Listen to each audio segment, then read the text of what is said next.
Hello and welcome to the Undermind, a podcast about brute war AI development. My name is Shonko, your host from makingcomputerdothings.com. Let us begin. Welcome to the 22nd episode of the Undermind podcast. It is a first occasion where I have four guests who are Antiga. Hey Antiga, welcome back. Pleased to be here again. Hao Pan. Hey Hao, welcome back. Hi, Shanko. Thanks for having me again. And two new guests. The first is Ankmairdor, which I was not sure how to pronounce, and I will be calling him Ank throughout the cast. Hello. Hey, nice to meet you. And Bryan Weber. Hello, Bryan, and glad to have you both here. Hello. Nice to be here. And as it is customary, let's start with the introduction of our new people, or how do I put this eloquently, the people who are first on this cast. So, Bryan, would you mind starting and giving us an introduction and speaking about yourself a bit? Sure, I'd be happy to.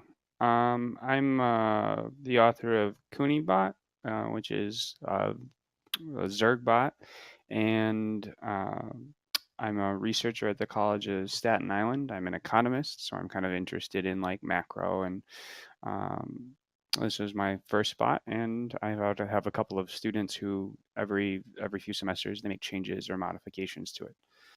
Where did you start developing the bot? Oh, I started developing it, I think it's about 2 years ago now, and I was interested in kind of like how many workers you want in reference to how big your army size should be. And I used a really typical economic model called the Cobb-Douglas model, and I kind of took a view of how many units each bot was producing and tried to train a bot to get a good mix of those things. And I've wrote almost everything myself. I've only recently in the last year started taking advantage of other libraries like FAP or the BWEM, but it's helping a lot. So got to make sure I take a look at what's out there before I try and reinvent the wheel, I suppose. You have a Zerg bot, is that correct? Yeah. And which language are you developing in? It is C++. Yeah, it's C++ through and through. And how did you come upon this scene in the first place?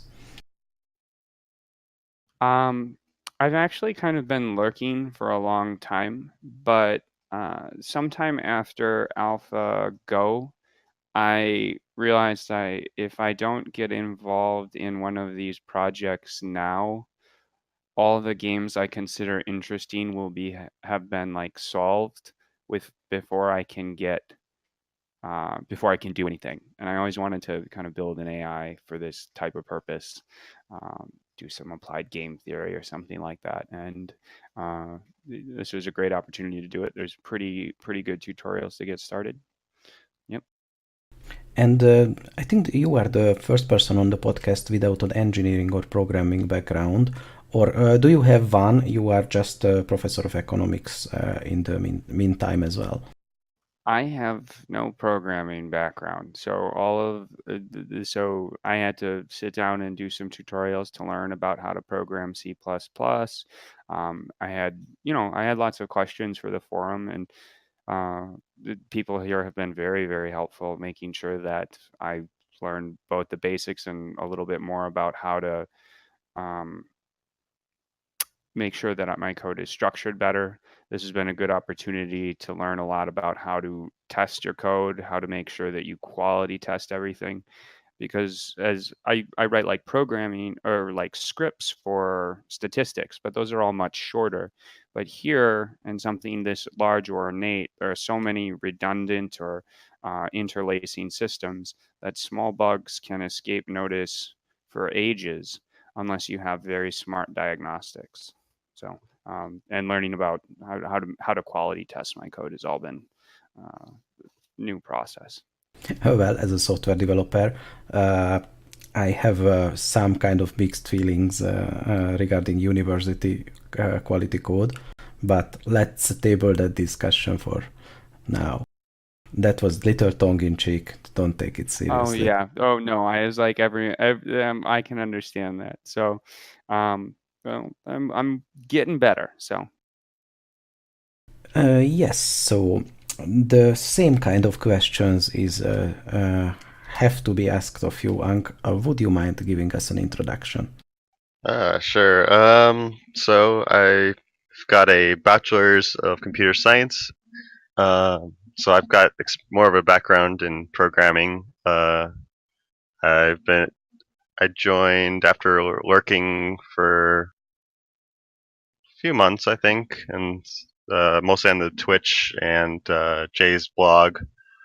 And then after a few months, I felt confident enough that I could join the conversation. Let's see. And then I've been here for about 2 to 3 years. Uh, and I've been working on developing a bot. I don't have any bot out currently on the ladder. It's a C++ bot, Zerg, basically. Let's see.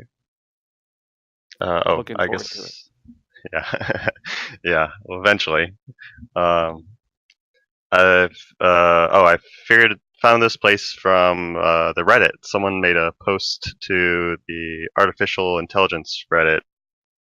I was lurking there for interesting news, and I heard StarCraft, and I was like, "Wow, that's incredible!" I haven't heard about StarCraft in forever. So yeah. Yeah, Reddit seems to be directing people here every now and then. I'm always curious how do people find out about the SSCIT tournament, because it's all over the place.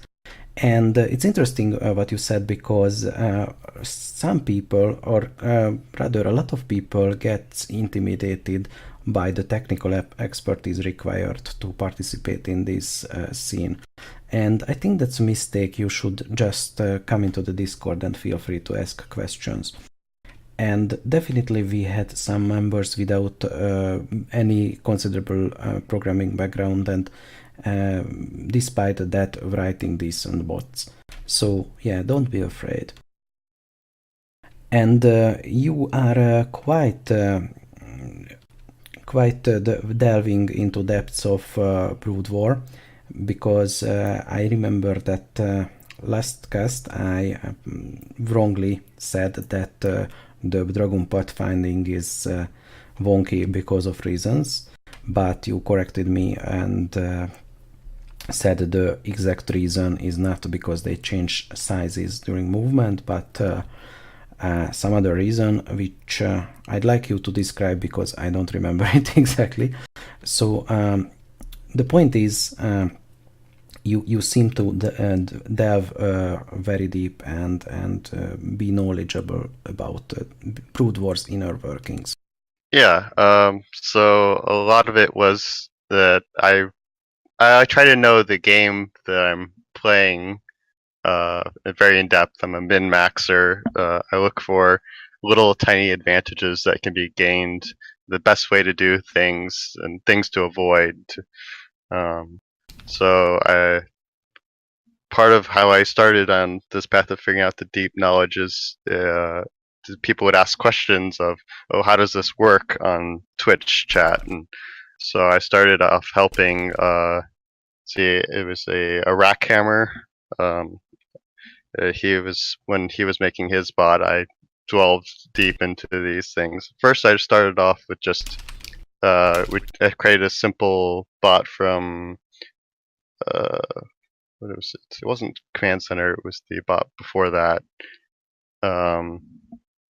And I would just create a bot and then write a simple script that will to explore a mechanic, and it will just post the results. And so that's how I would get detailed knowledge. Then I found the open BW source code for StarCraft, and after that I just took off. I went in an endless search for knowledge. Say the exact thing for Dragoons was there was I had to find the program IceCC, which someone else and on Jay's blog pointed me to. It allows you to open, the iScript files and convert those from a more of a machine language into a human readable language. It basically just expands the file for human readability. And you can look at the actual animation scripts for the units. So we could look at Dragoons and see that they only moved every other frame. And while that does make things a little weird in the movement, the key there is that you can also look in the pathfinding when you issue a command to a unit and it starts at pathfinding, it will pick a random delay of 0 to 2 frames before it starts moving along its path. So you add a couple units side by side. One of them might start at 0 frames delay, and the other might start 2 frame delay, which means that there's a potential that the one in behind could end up walking for 2 frames into the one in front of it. And so you got a box of these units, and you got the option for many of these units to be walking into each other for a small period of time. So it's the delay that causes them to move out of unit.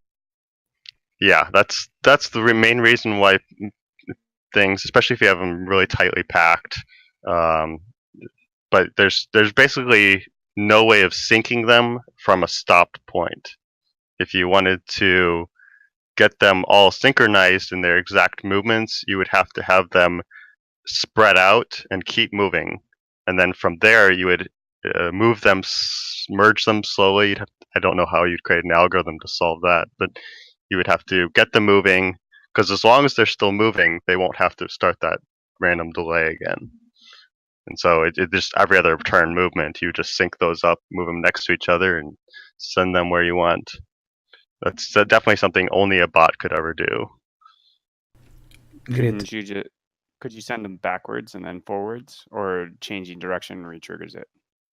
No, you can change direction. I've done this with Zerglings and stuff like that. You can go back and forth. The trick with rotating is that there's a turn time, because every unit has a turn rate, but it's still considered moving and following a path.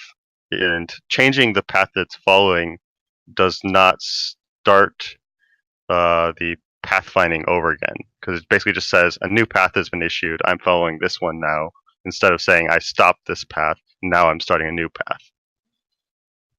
I wonder what was the reasoning behind these decisions.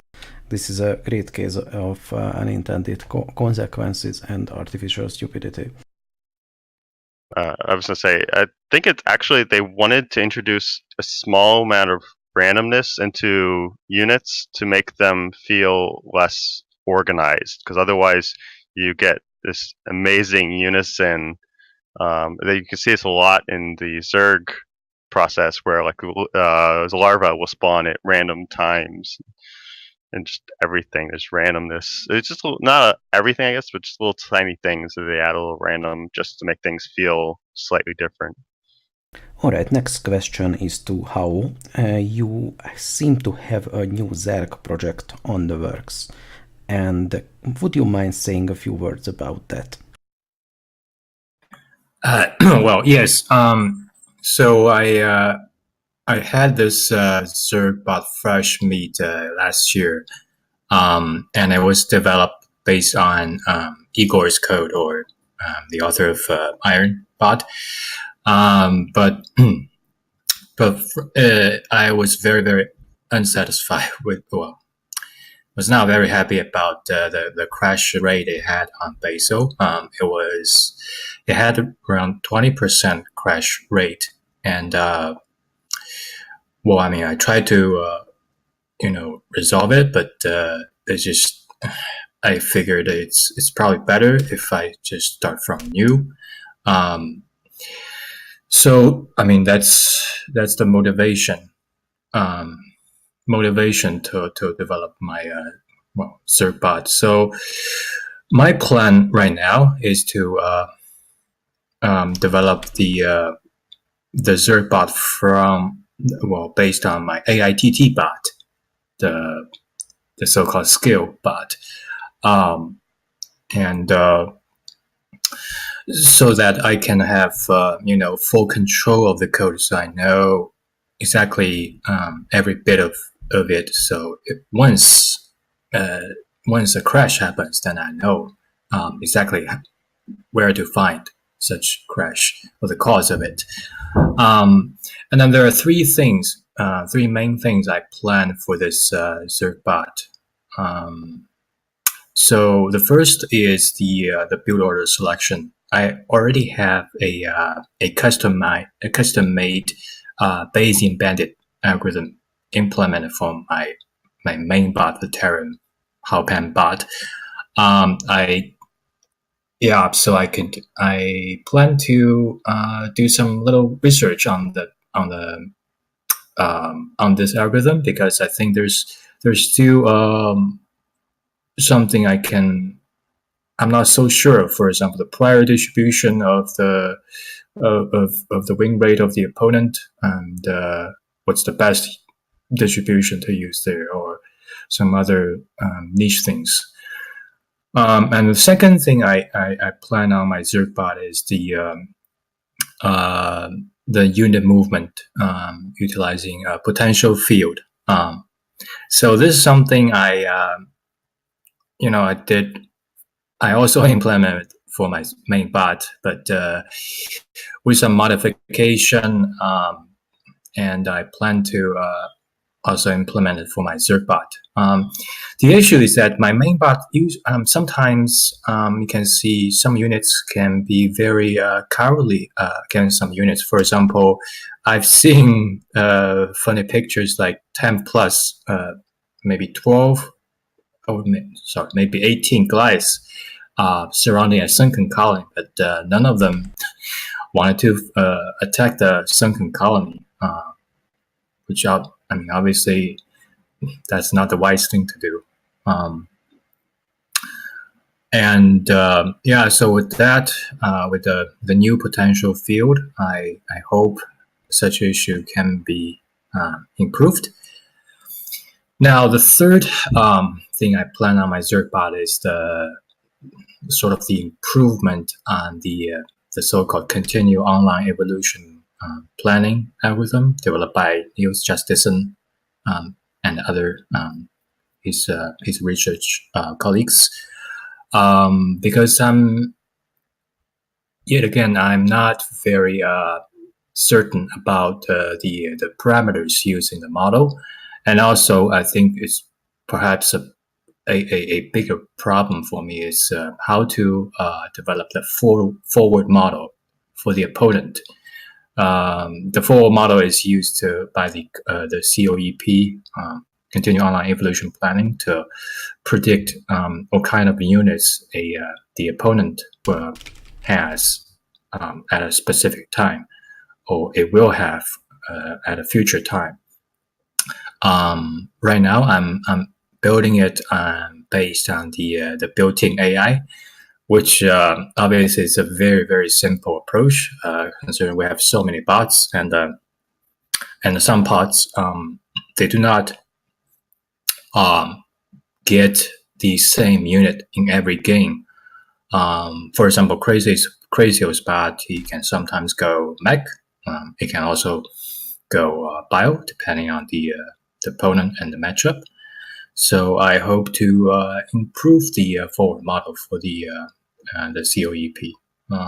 So those are the three things I plan for my Zergbot, and if things go well, I hope I can participate in CIG or AID with this bot, but not sure.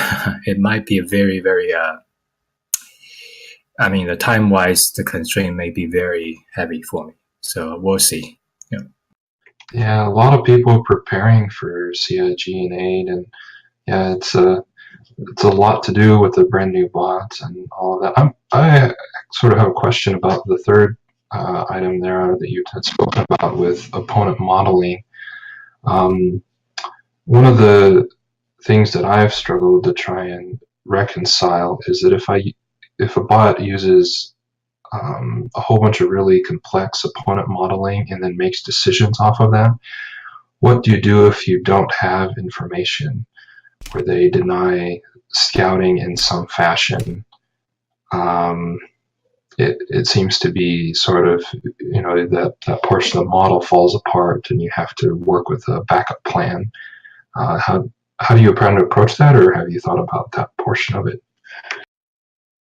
Yeah, so there are two, two things I plan for the forward modeling.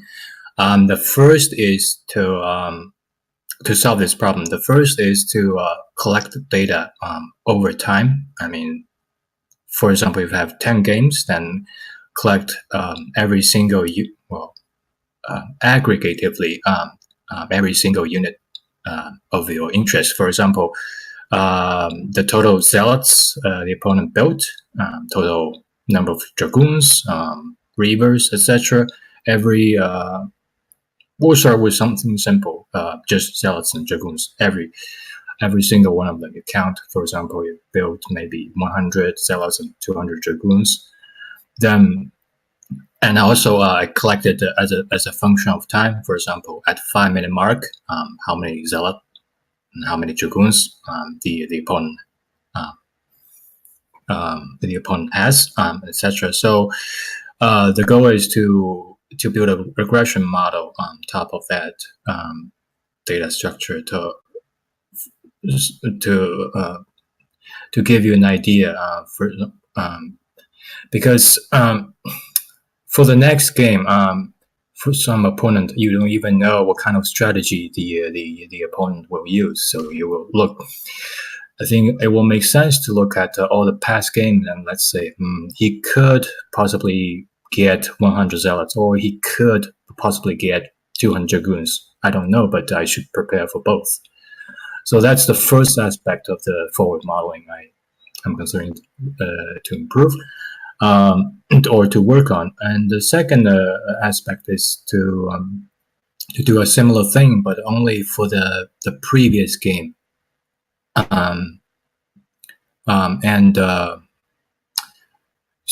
So the idea is that if the opponent won the game with that strategy in the previous game, then it makes sense to assume that it will continue to use such strategy or similar thing in the next match. So if I build a regression model on its unit composition, then I would very likely believe that this the accuracy of such model will be good in this game. But if the opponent lost the previous game, then I would I would do this regression modeling for the opponent's highest win or on the opponent's best strategy. So obviously I need to have some strategy identification algorithm built as well, so that I can identify the set of the strategies the opponent had used on my bot. So so after that, you just find the opponent's best strategy and build the regression model on top of that. So that's the other aspect of things that I plan to work on. That ties in to another topic, which is CIG. Are you preparing, question to the others, are you preparing for CIG or planning to participate? Well, so as I said, I am, but it really depends on how much can be done before the deadline. So at this point, I'm not sure if if you ask me how are you going to participate in COG or CIG, I really have no clue because the Zergbot is actually for now the prototype is done. It can do a move and build the units I tell it to build. That's about it. It can barely win the built-in AI, but that's not the kind of status I wanted to have to participate in the CIG. I don't think it will be very competitive, and it's kind of pointless too because it just lacks the things I intend to implement there. So, Bryan, Ank? I submitted a paper for COG this year instead of and they accepted it. So I've got a paper on like causal inference in games. So that's what my main focus for COG has been this year is publishing. I also have I have to rewrite some of the learning files to work for COG. And I have a grad student who is going to be doing some work on how the bot learns, or has been doing some work on how the bot learns. So I think for now, I want to have my hands off of that section while they're fiddling, because you don't want too many hands in the same bucket. But yeah, so I guess Hao was talking about using regression models and predicting what's going on, and I was noting that there are some real challenges if you're using regression models of any sort, or like stuff like random forest or other machine learning techniques to predict winning of outcomes from features in the game. There are challenges on causal inference from that, because sometimes for example, my bot tends to win by surrounding the opponent, filling the map, mining all the minerals, and then eventually moving into their base. Like if I'm winning, that's usually how that will happen. And so one might think to try and predict game winning with minerals mined. But if you did that in StarCraft, minerals mined would be seen as a very strong indicator of whether or not you're winning. Too strong of an indicator, because often the minerals I'm mining are not helping me win. I am mining the minerals because I am winning. And that feedback leads to bias in estimates.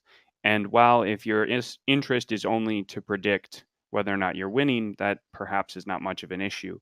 But if you're interested in prescribing to the bot what type of behavior you want to do, then there is an issue, because your prescription for the bot will overemphasize mining minerals in that case.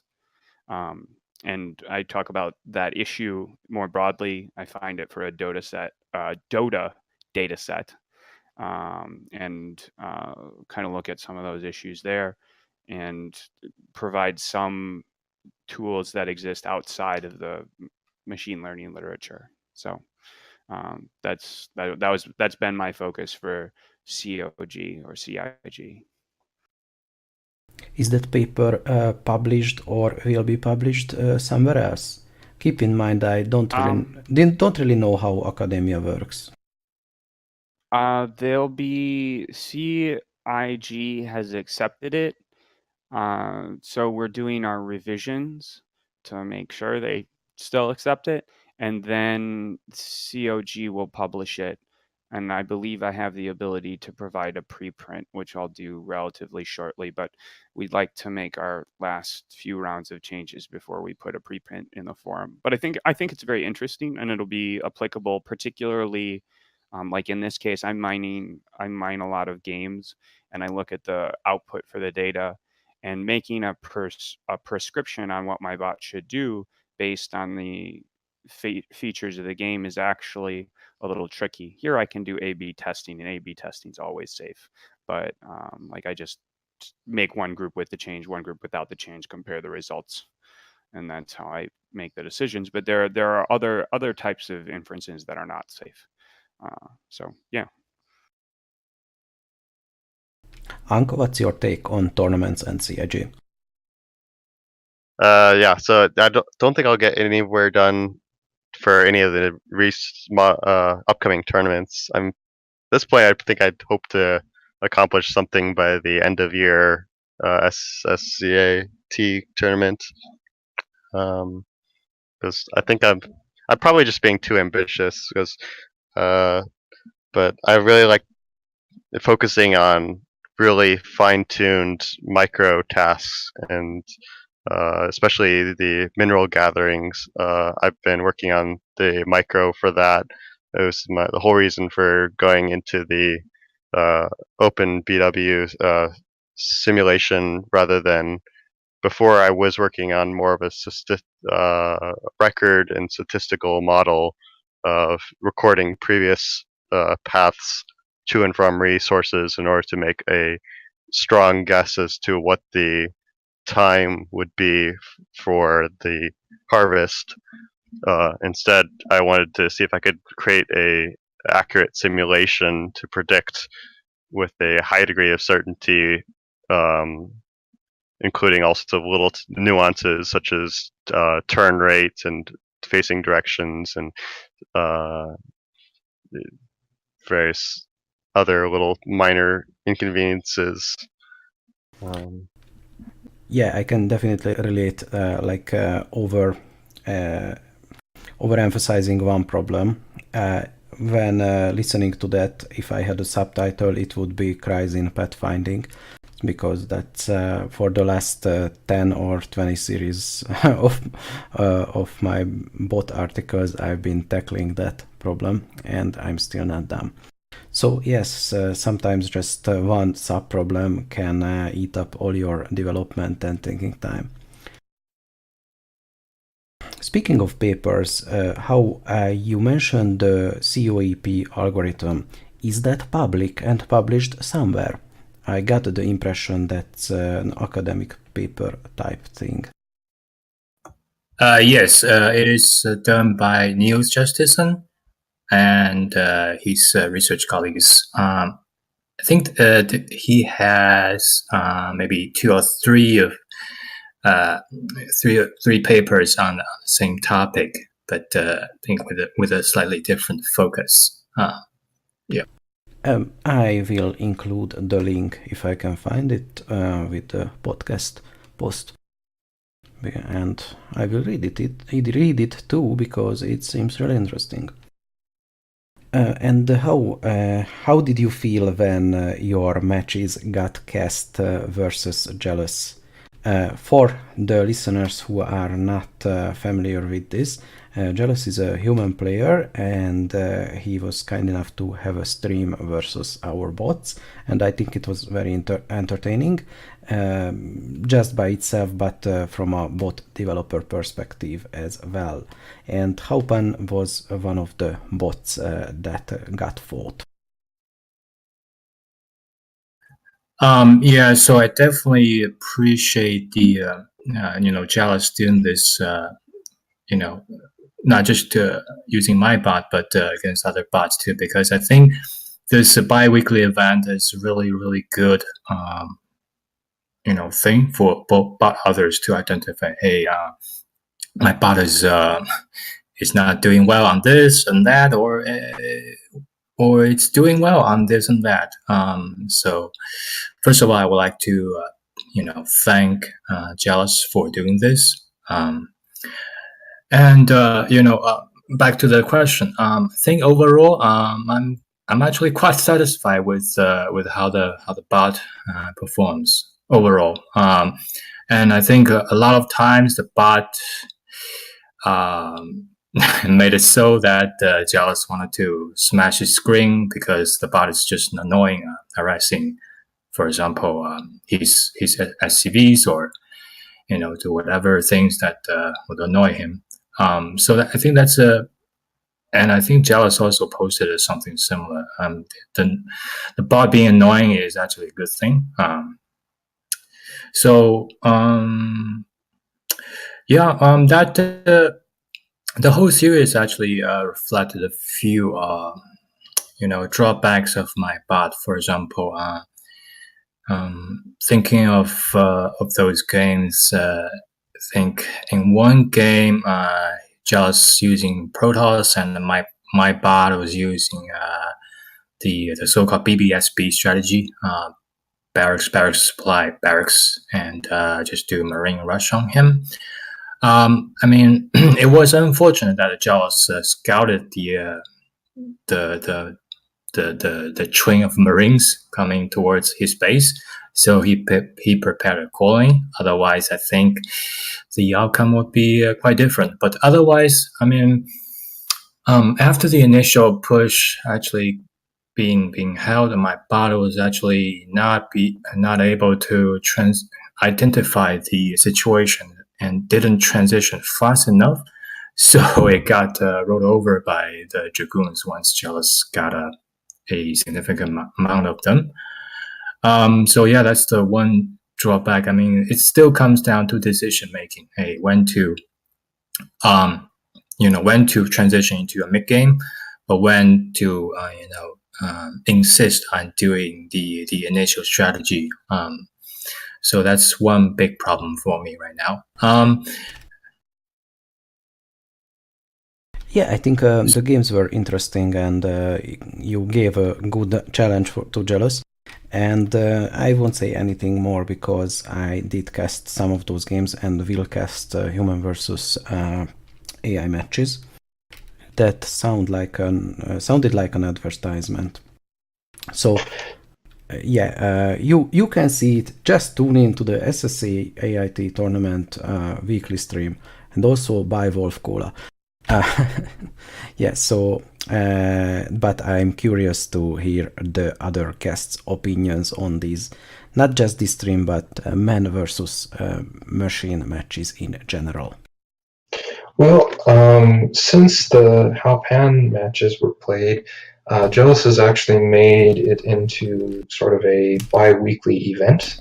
The first of which was against Proxy, which was a really interesting series, and Proxy actually won several games in that series. There's a thread up on Team Liquid that sort of documents its progress, and he's scheduled to play Seda on May 16th at 3 p.m. MDT. Yeah, that will be interesting. Fantastic.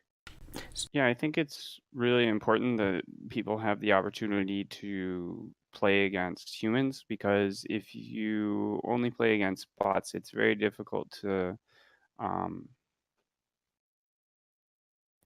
I suppose the word would be to get the feel of I guess the character or the personality of your bot. You when you play people, they have like a style, and it's nice to see how that is expressed when it plays other people. So that's, I guess, the artistry side of it. If I may add, I like how the matches were played out. At least when Jealous was playing my bot, it doesn't seem he knew what kind of strategies my bot had. So on one end, I actually prefer this way as compared to the Jealous. Jealous, he studied the bot extensively, so he knew what's coming at him. So it's definitely interesting for me to see how a human reacts to some, for example, emergency situations when for example, when a doom drop happens or when a marine rush happens, how he reacts and how kind of things the bot could do to actually make the push more deadly. So I think, well, I guess I hope this Jealous continue to do what he's been doing. Yeah.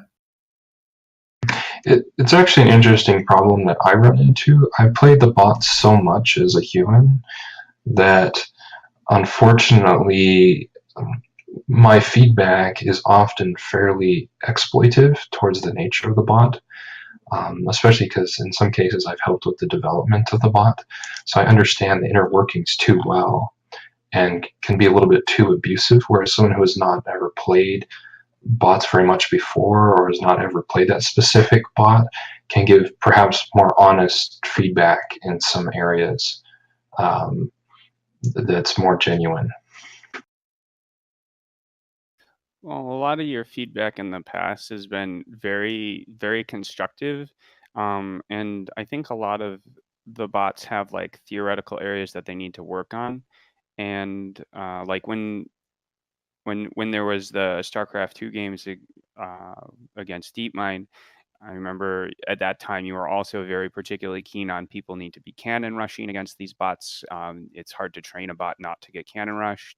And I think those are the types of strategies that if they had been more exposed to at the time, and they might have been willing to try against this instead of playing for straight up macro games or something like that. I think humans have a lot to learn from the anti-machine chess groups, specifically. Humans have learned when trying to play against chess computers that if you play sort of normal strategies that are non-creative and try and play them sort of in a straight-up fashion, you're very likely to be to fall behind in that effort. And I think that playing creatively or in an unusual fashion on purpose allows a little bit more exploitation. I think that's just putting a bot in a real world perspective. I mean, it's like saying that oh, you cheese, then that doesn't count. Of course it counts. There is no cheese, there is only winning the game, especially in bot versus bot matches, at least in my opinion. I agree quite strongly. Having done quite a bit in the competitive scene in StarCraft and helped a lot on the bot side, winning is winning. It doesn't matter how you win. So yeah, as long as you don't outright cheat, everything within the game's constraints is allowed. Yep, yeah, you play within the competitive rules, of course, very strictly, but anything inside the match is please do it. It makes the bots more robust as they're exposed to more and more things and complicated ideas. And oftentimes, really sophisticated bot development plans can fall apart by simple exploitation. And there's been many instances of that over the years. And robustness is highly rewarded, as well as sort of deep layers of understanding when you code things have an escape path from the route you're going down. It is quite funny for me because I've worked in the financial industry as a developer, and this is akin to saying that you release some banking software into the wild, people steal your money, and you just say, oh, that's not how you're supposed to use my software. That doesn't make sense. Yeah.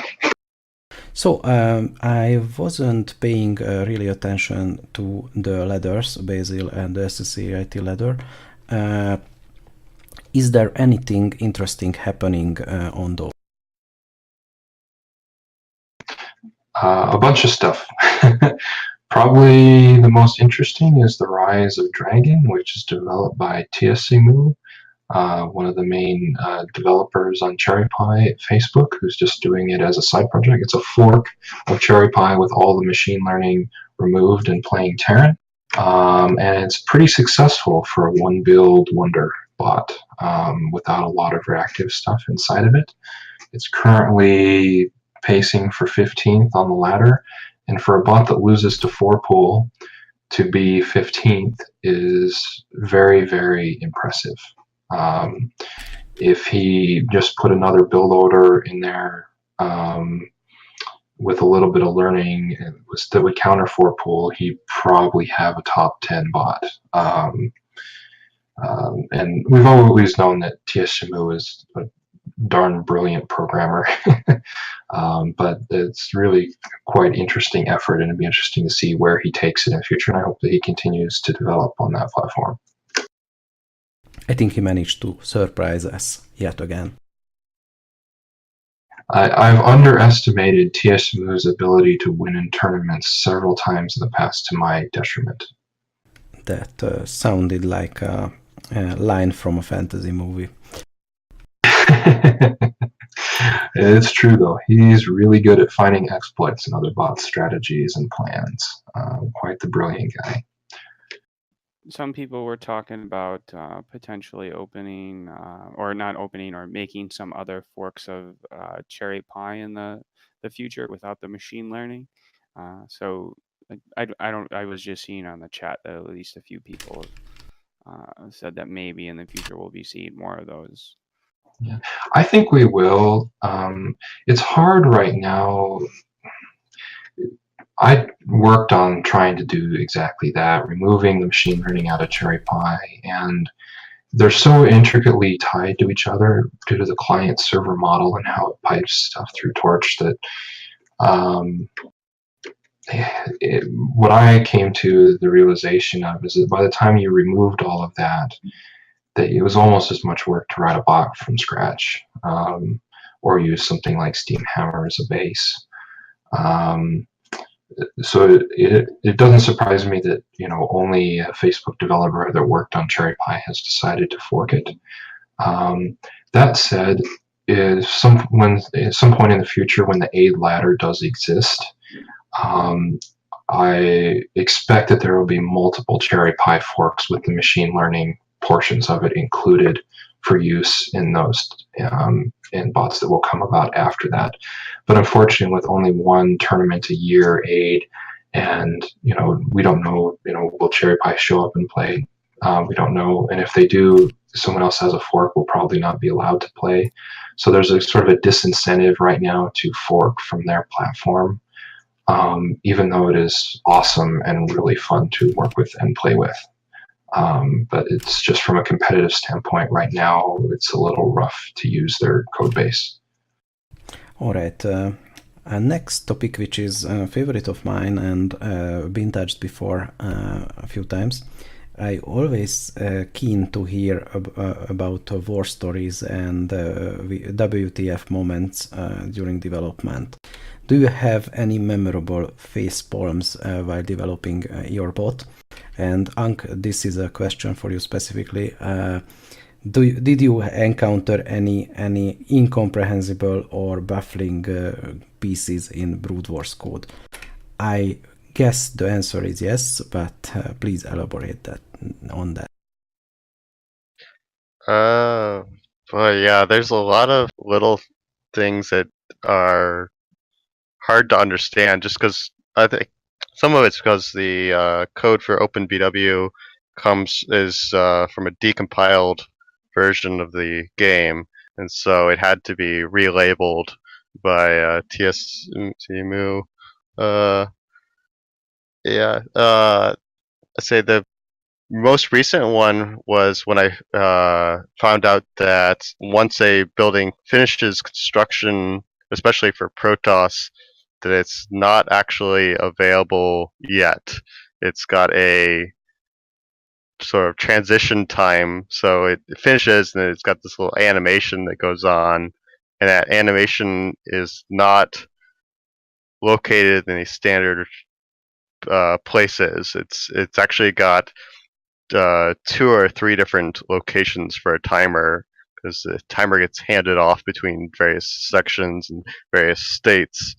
So you had to jump around, going back and forth from animations and state information in order to figure out how long that would take. And it would have been so much easier just to have a simple counting timer and have an animation based on that timer.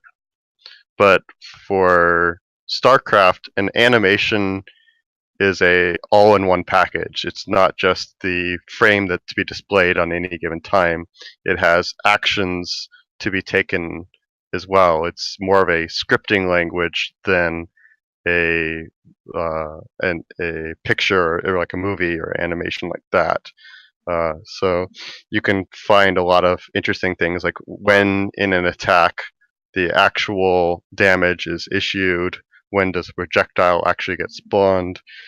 So that was probably the most recent weird oddity. There's really no shortage of them. See, there was the pathfinding, let's say I found out that you can also discover this from just playing around with the game, roughly, is that the game only uses essentially an object of like one size to travel the map and find a path. It doesn't actually use a object of the actual size of the unit to figure out whether their unit can go through a path, and whether it can go through terrain. It uses an object about the size of a Zergling. So if a Zergling can fit through, then it will try and shove a Ultralisk through that same location. Let's see. I don't know. There's a lot of little peculiarities, but it's hard to come up with all of them off the top of my head.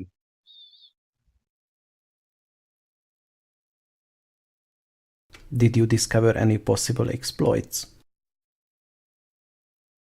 Yes. That was one of the main reasons I've spent so much time on mineral gathering. There's a concept in pro level gaming, which they call it mineral boosting, which human players can only exploit this at a specific corner positions for minerals, which is that when you send a worker to gather minerals from a mineral that's diagonally located from the resource depot, what they use to align the time is to click return resources while it's after it's gathered some, and it will head directly back. It will impact on the corner of the depot, turn around immediately, and proceed back to the mineral. In my work, I call it a zero frame action completion, which basically every 8 frames, the game will update the state of certain actions to see if it's completed, and then it can proceed to the next state of an action. So most of the time, when your mineral workers return, they'll hit the resource depot before that 8th frame, or the frame 0, I guess, for updates. And they'll have to wait for that next cycle to come around, which can be anywhere from 2 to 6 frames usually. But with a bot, you can easily monitor all of your workers and issue a return to command center command to all of them on time, and get 0 frame returns for every single worker. And on top of that, you can also plan for arriving at minerals, since the same thing applies there. So you can save this up to 8 frame delay. Usually it's about 4 frames though on average. So you can save on average 8 frames per trip per worker the entire game. The average length of a mineral trip is, I believe, 130 frames. So it's about a 8% savings, I think. I usually approximate is about 10%. It's quite significant. It's very considering that this also this is just a pathing the change. It's not a organizational change, which is mineral locking. Mineral locking is when you assign only a worker to only go back and forth from the same mineral over and over again. Usually people will cap it at 2 per mineral or so roughly, and they'll go back and forth, and that will usually produce about a 10% savings in time roughly, because they're not wandering around. But this is an organizational change, which means it stacks with a pathing change. So you get both of these bonuses on top of each other for a bot.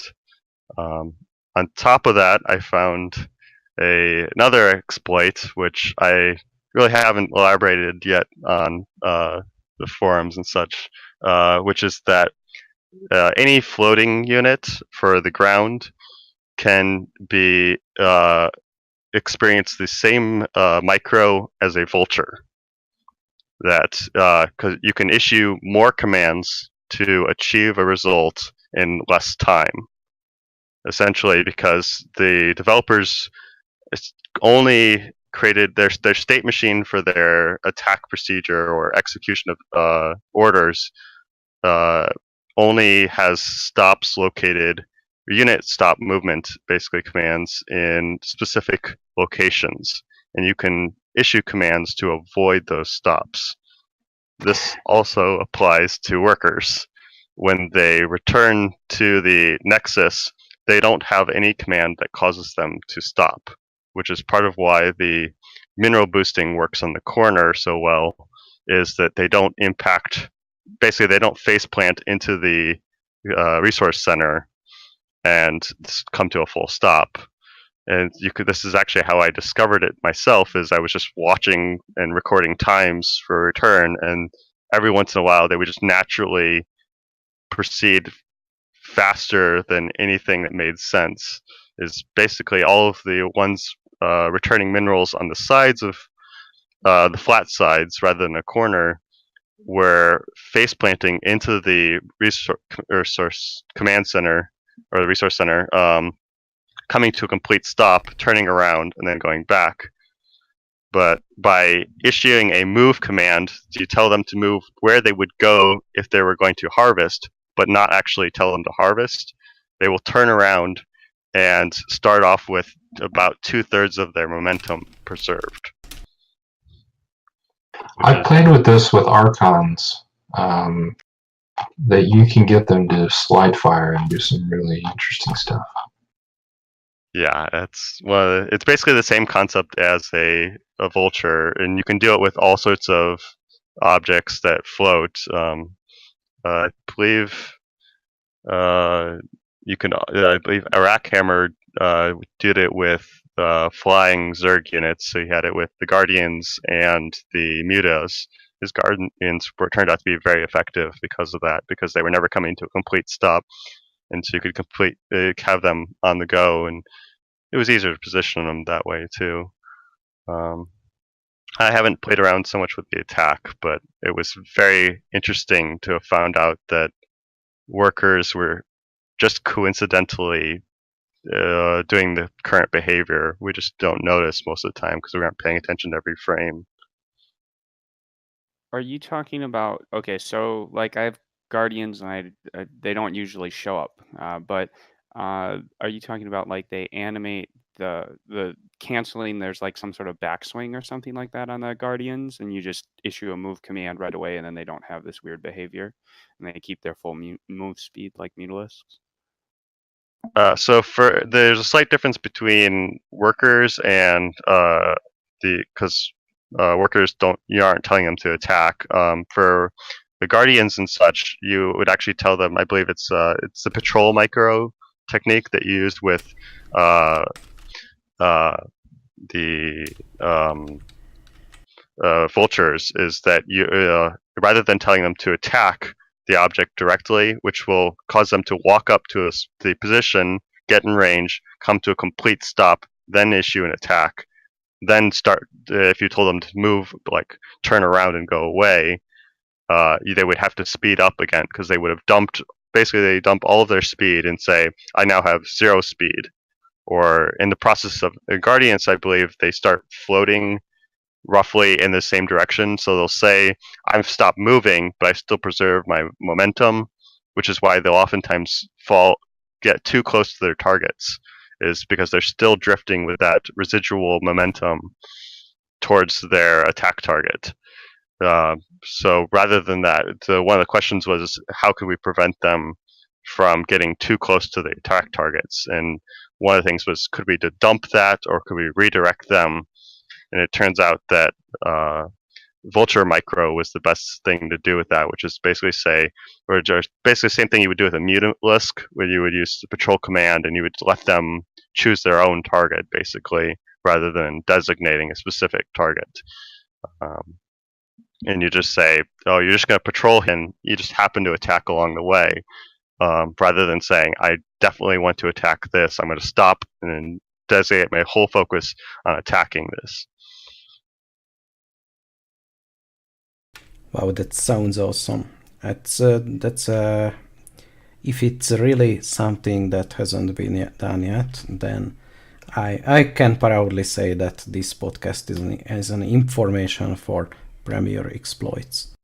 Or I might do it in a clickbait way that this bot developer tried to implement Vulture Micro, and you won't believe what happened next. I think that should be the title, right? Yeah. Well, I don't think it's going to work out for most people, though, because one of the biggest problems I found is that it's the Vulture Micro with workers is most viable with small numbers of workers, because during the time where you issue the move command, which has got a necessarily, you have to have a period of at least 2 to 3 frames where it will be moving rather than harvesting, which means it will have a collision box. Whereas most of the time, workers don't have collision, which means that if two workers were trapped in a return and overlap at the same time while doing this, they would collide and then split off in their opposite directions first. I've had cases where the workers will float over top of the resource center in order to avoid the collisions. It's just like popping workers over top of minerals. Is basically which is actually the use for that collision popping on or off is that most of the time you'll send a worker to mine from something and then have them stop. You'll use it for worker rushes. Like if you want to stop zealots from attacking your workers, you'll have them mine and stop them on top of the zealots, and then they'll both act weird because pathfighting freaks out because you have two overlapping units. The same thing can happen with this, though.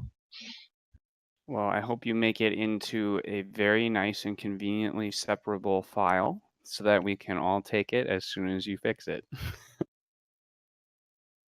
I was just gonna ask the same questions. How many pizzas do you require to make this open source? At the moment, a BW sim and probably a few structures related to tracking the position and patterns, as well as the planning for the workers. Because the idea is to plan. Now that you have deterministic planning, you could, or set up, because you know exactly how they're going to behave, you could plan several steps in advance.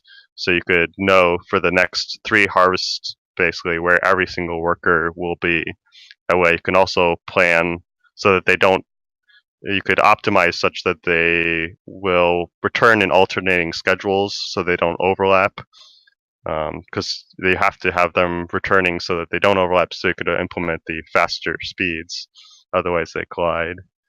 You can get them to arrive as soon as one is leaving from a resource. Roughly, there's some statistical things because you can statistically state when a worker is like 99% chance going to be done with their field, because it's a semi-random ending for the minerals.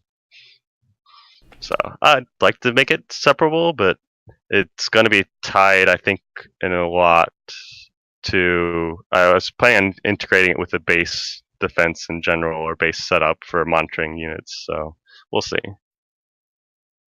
I think I have another possible thing here. This is a little bit of spoiler for tomorrow's cast, but I noticed that stasis units shouldn't move, right? That's the basic behavior of stasis, that those units can't interact in any way with the environment. But in one of the games, I noticed that when a lot of units were clumped together, they got stasised, and after that they moved around some, probably related to some pathfinding and collision detection. And I'm wondering if that's a known thing, and if a bot can exploit that. I would suspect. Oh yeah, well, actually, I think Antiga would probably be familiar with it, since it's part of pro play. You have to know what to do if someone's status is the units on a ramp, which is usually that you'll take a worker or something like that, and he probably knows it better than me. Yeah, you can drill to move them, but oftentimes it's a situation where they're stuck. And it can be really effective ramp block. And they're not easy to move either. But you can move stasised units? Yes. Okay, so this is not a new thing that I just discovered. No, it's an old thing. It doesn't come up very often, though. If you're talking about fun, just a note on the fun bugs topic, sometime ask McRave about the time he set Ultralist armor to 43,738.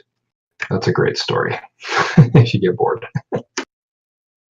I definitely will. And yeah, we were going on about exploits, but are there any more war stories you want to share? Famous bugs and stuff? Probably one of the more famous bugs in my mind that's been fixed is Purple Wave's performance bug, which is really worth a read, understanding how that happened and how it got fixed.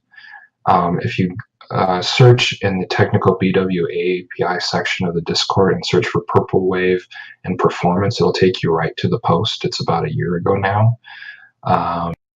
And it's really fascinating because he basically had a situation where every performance improvement that he did actually made his bot slower.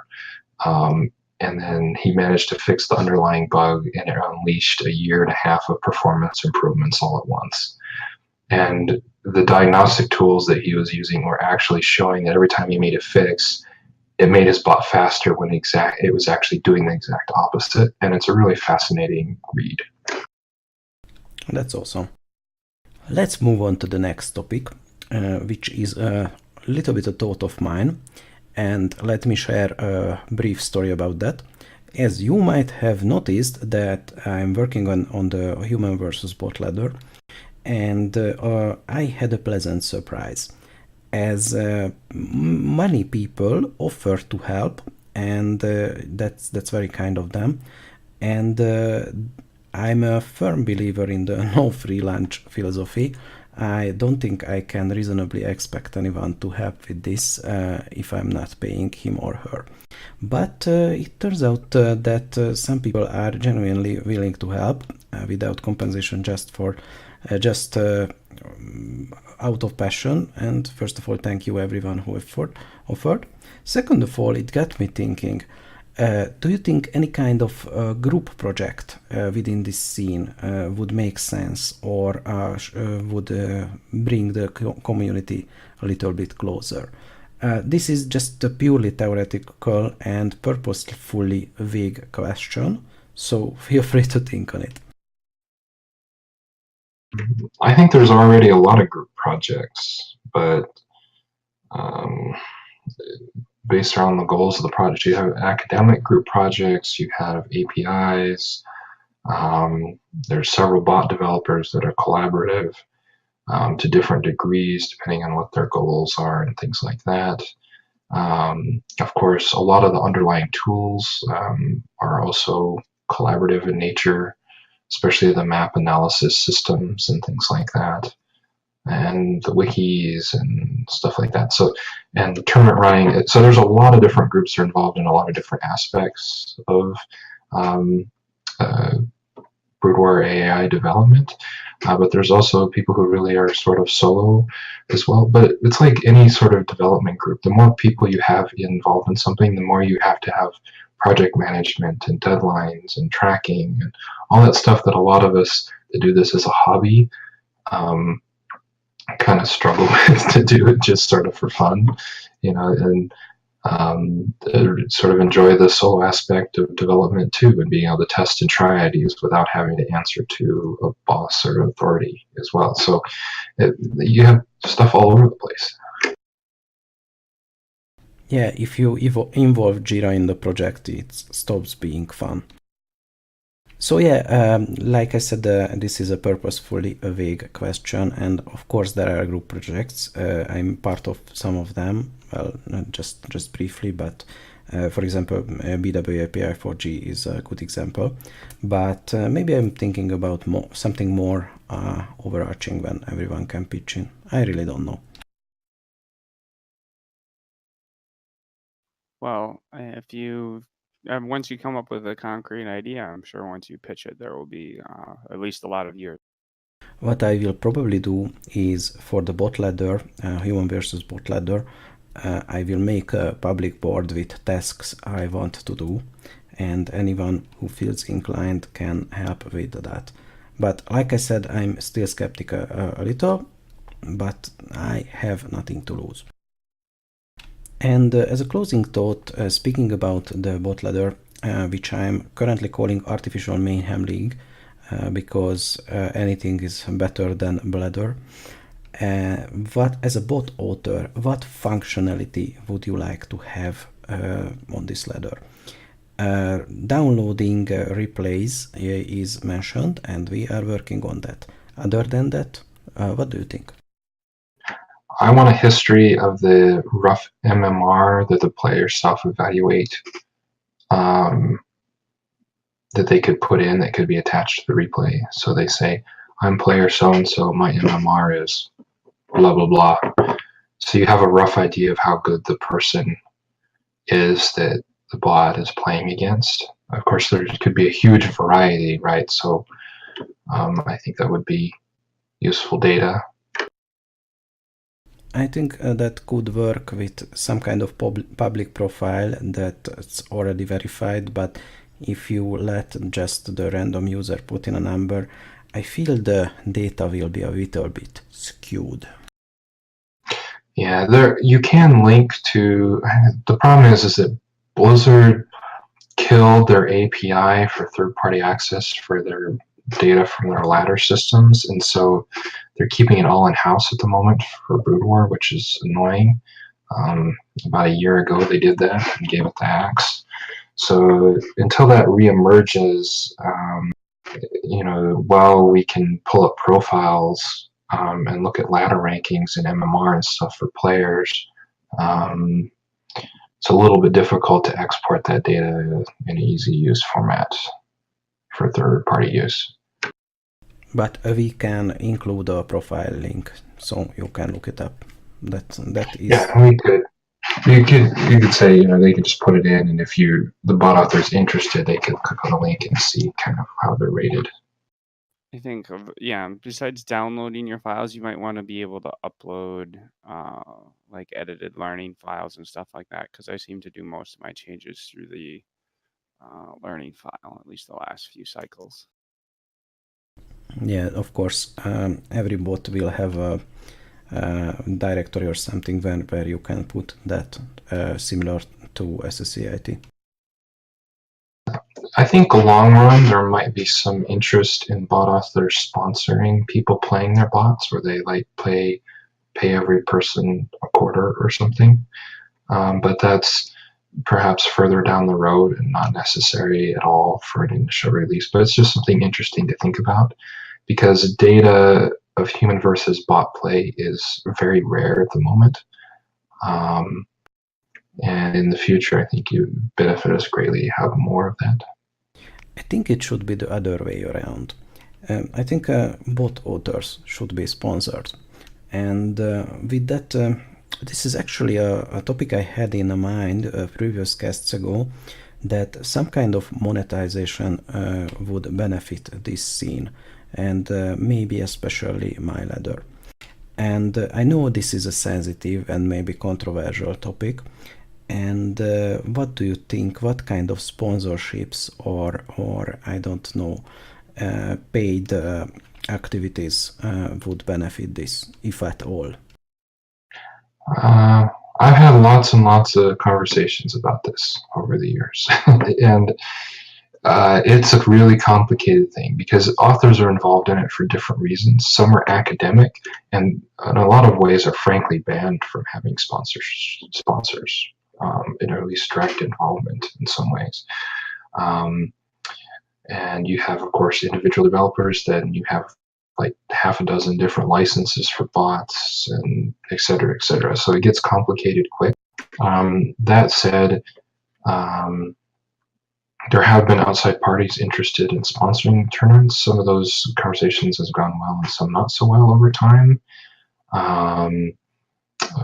Even involving recruiting companies that are interested in hiring bot authors that would win a tournament, for example. There's been some talk about maybe trying to market or brand individual bots like sports teams.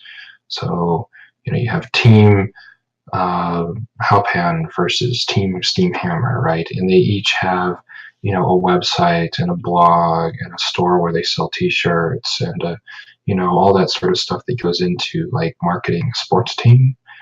But really, not many ideas of that sort of thing have caught on. I think if an bot author was really interested in being sponsored, you need to have a couple of things. You need to have a good bot name. You need to have a blog that goes with it. You need to be willing to market it and say, developed by so-and-so, sponsored by so-and-so, and at the start of every match it says who the sponsor of the bot development is, and maybe it's developed on NVIDIA or Intel hardware, or some GPU manufacturers especially are interested in sponsoring AI development.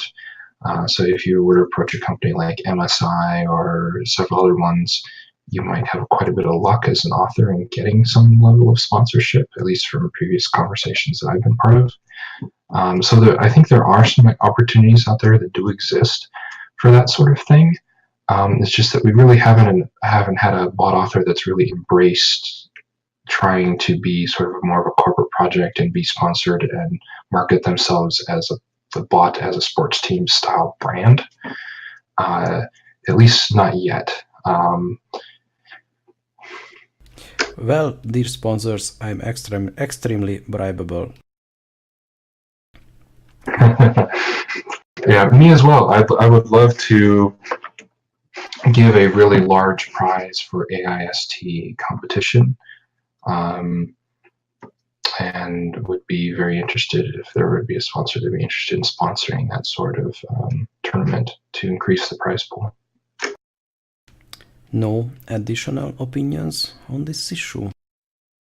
Well, as someone who works in the education industry, I don't know if there's anything prohibiting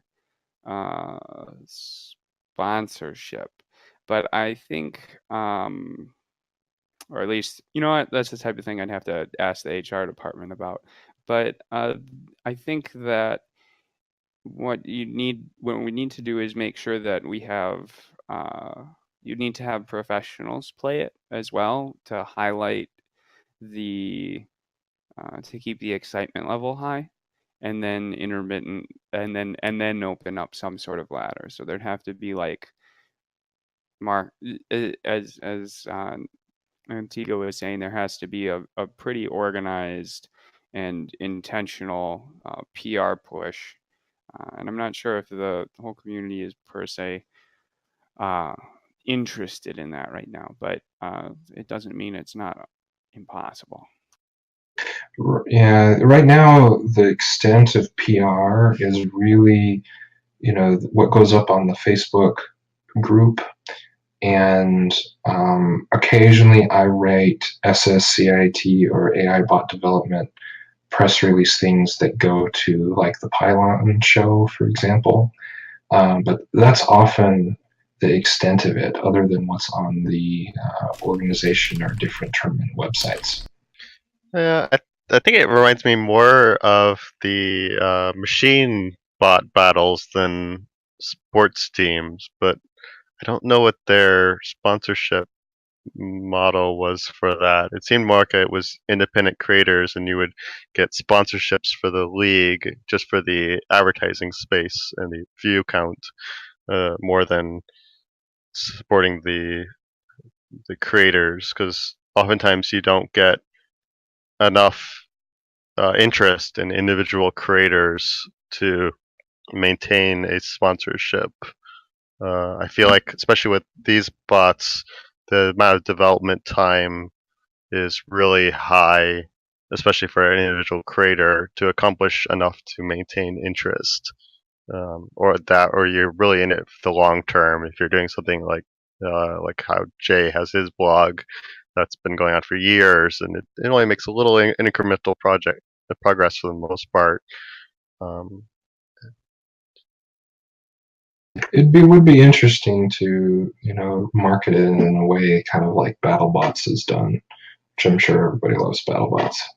But it involves a lot more than I think people think, and really almost all of us are doing this for free, so as hobbies. So it's kind of a big ask to have that level of involvement, unless someone really is super interested in running a project like that.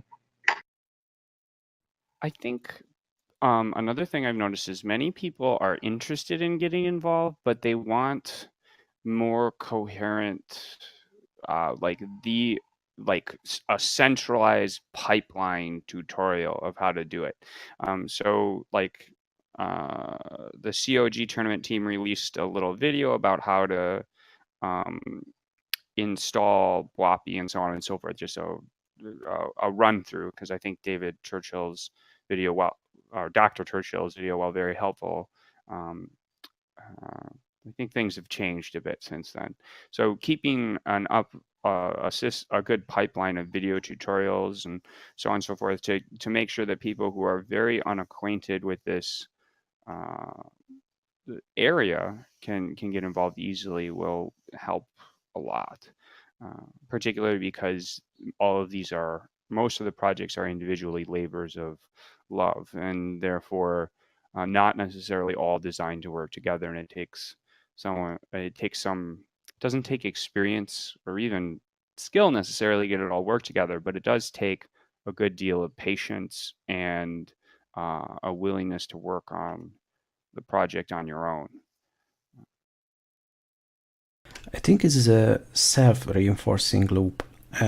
We are yet to reach a threshold of attention and fame, and after that, when we reach a critical mass of like people knowing about us, the sponsorship and money question will come up, and there will be more opportunities. And we should work on that. I mean, I'm not trying to put that on anyone's shoulders, don't get me wrong, but I think it would be beneficial to try to get more exposure. And after a while, these things will inevitably come. I also want to add that the community actually is very good, pretty good for sponsorship. I know in retrospect, maybe not, but CIDA is clearly a sponsored project. The Cherry Pie is a sponsored project, and if we take a look at, imagine the pro StarCraft scene, the number of sponsored players relative to the number of players is an extremely small percentage, and as a percentage of the field, I think we actually are pretty decent, especially if you consider academic projects and so on and so forth as sponsored, which to some extent I do. I consider the academic projects sponsored because they have a university name attached to it. So I think we're actually a pretty supported community, at least as a proportion. Now, getting that larger and getting the amount of if there's funds or something that you're interested in getting dispersed, that number is always too low. But I think overall we're doing pretty good. I suppose you get a point there. And really, almost all of the bots have their long-term past history in some way. Comes from the academic world, and really, all of the AI development sort of started in the academic world in the very beginning, and it has forked out from there. Academic programmers, fa. That's it's really has formed a long-term foundation, especially the Czech Technical University in Prague. and the Games and Simulations Research Group has really formed a backbone that has made a lot of this function over the long haul. But I would argue that this is the function of academia, paving the road, and then when it's paved enough, businesses will come. Most industries work that way, and I don't think that's a bad thing. It is interesting that on the competitive side in Brood War, that especially in the early years, the academic projects did extremely well competitively, but in recent years that hasn't really been as much the case. It's mostly been individual or corporate projects that have done very well. Well, corporate projects always bring a lot to the field in terms of, well, I mean, they're clearly experts in their field, as well as the fact that they have teams, organization, and the structure that they get to, the rigorous work structure they get to apply to it. They're results oriented as opposed to process oriented. Academic work is always process oriented.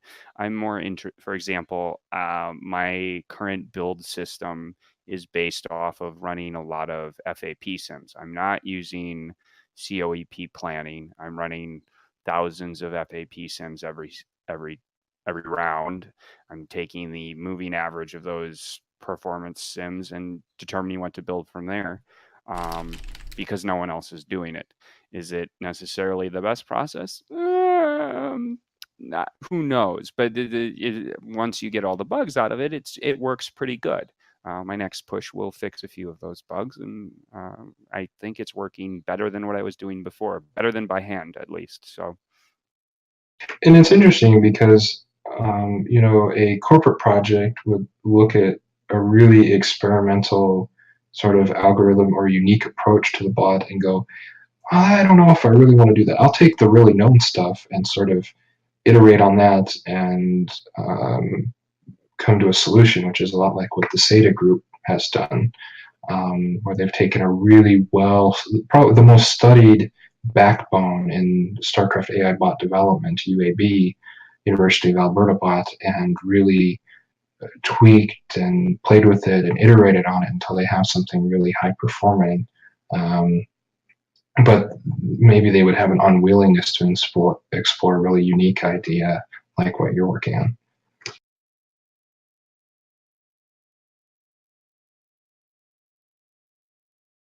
Yeah, I think that's a good descriptor of the corporate process. And I mean, they're at the top of the list. And part of that is also because if it wasn't at the top of the list, I doubt it would be released.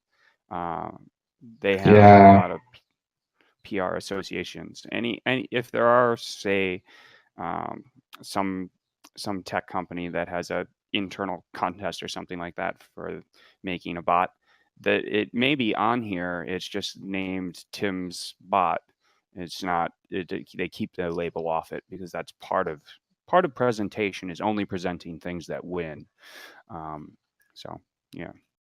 Yeah, it is really interesting. And I've known of a couple projects that have not actually made it onto the ladder because they were, started as sort of a small AI company wanting to show off what they could do, and then realizing it was a lot harder than they thought it was going to be.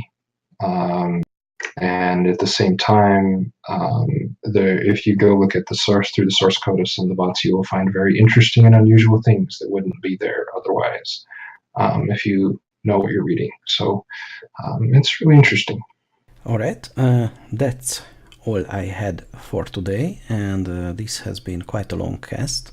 So if you have nothing to add, I would like to wrap this cast. Yeah, just good luck everyone at CIG, and remember, or COG, and remember that beating a bad opponent is worth just as many points as beating a good one. So good luck. Yeah, good luck beating each other up. Thanks very much for being here. This has been an excellent cast, and I would like to have you back at some point in the future. So, goodbye. Take care. Thank you. Take care. Thank you.